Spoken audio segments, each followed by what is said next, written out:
Good evening, everybody, and what a swell day it's been today. Look what the postman brought me. Yes, Danny Posthill. Who, you're saying? Well, you soon won't be saying that soon. This is a brilliant comedian. This is his book, A Comedian in Lockdown. He's a great bloke, and he is from Hartlepool. Yes, he was the one that swung the voting. Don't you worry about that. He's a great guy, and if you don't know him, you soon will if you're a member of USTREME, because he's joining me and our team, Bobby Davro and Mike Osman, on Sunday Night Live, which is back on the 30th of this month. We can't wait to get back in the studio, and we've got all that pent-up frustration and comedy inside us. Talking of politicians and Hartlepool, my phone's ringing now. Can you believe it? Let me just see who this is, who I'm going to speak to live on the television. Yes, would you believe it's Alex Belfield, and here you are joining me live tonight. Alex, say hello to everybody.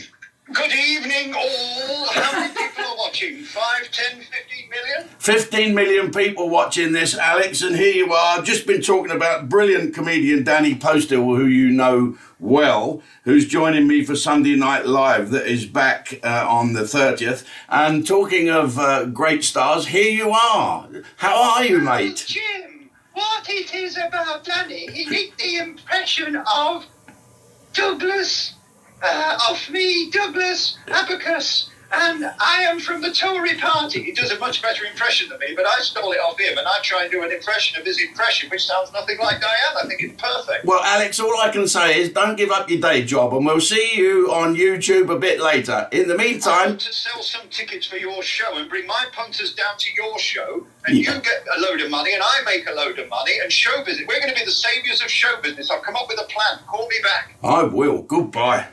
Well, you got it straight there from the horse's mouth. We're going to be the saviours of show business. I'll tell you what is going to be the saviours of show business is the jabs. And I've just had my second one now. And I said to the bloke who gave me a jab, he said, I saw you in Port San Carlos on board a ship. So wasn't that nice with an old shipmate sticking a needle in me? And he said what a great job the government has done by getting, actually it's the NHS and all the volunteers and the round circle, or whatever they're called, the Rotary Club. And talking of politicians, did you see this morning, I watched that Good Morning thing that Piers Morgan used to be on, and I believe I'm told by her indoors that Ben Shepherd does Thursdays. And I watched Ben Shepherd. Ben Shepherd is a really nice guy, and he does Tipping Point, but he's speaking to one of the most brilliant politicians in the House of Commons, James Cleverly. James Cleverly, an ex-Royal Artillery officer, mixed race. He was the one that said, oh, sometimes people call me a coconut, and I said, no, Jimmy boy, you can get a drink out of a coconut. Anyway, so why did he bother to keep on asking James Cleverly questions? Asking him questions, James Cleverly, about squirrels. Anyway, James Cleverly said, look, you keep asking me the same question. He said, well, you won't answer it. He said, well, I've told you I'm not going to speculate. And then Tipping Point man said, well, why do you keep answering the same thing? And he said, because you keep asking me the same question. It was brilliant. So, talking of what Ben Shepherd was after, what's going to happen with this Indian variant? Why is it called an Indian variant? Did it come from India?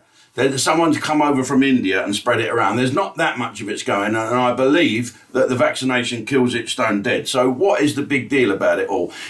Are the press just trying to find bad news with everything? Are the press all wives and women? But I tell you, what do they call is there a UK version or variant in India or Pakistan? What's the next one going to come from?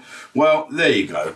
Let's hope that we bash up all the COVIDs by June the 21st. And I don't think anything should deter from the pathway.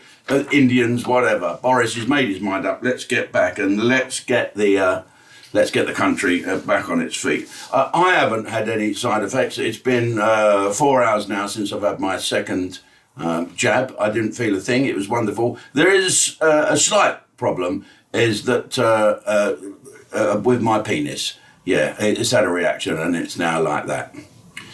Yes, I'm afraid it always swells up when it gets allergic to something. Okay then, so come and join me on Stream or even Stream. Oh, they do say that having the vaccine might give you a bit of a speech of flollopit. All right, so deep joy everyone for watching. Don't forget the non-essential worker from A comedian in lockdown, Danny Post Hillier, all from the Hangy Monkey up there in the Dangle. Oh yes. So deep tune it, all for the googly, looky up the book and play the credit your cupboard, threaten buy it and fall up and piss yourself laughing. Okay, we're going over to USTREME.com.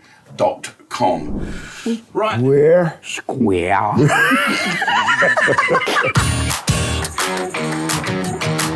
How did I get... it's not working. It's the Saturday morning picture show. Winston Churchill stood resolute. Wash your clothes, there's blood everywhere. I just walk into court. They go, guilty. I go, thank you.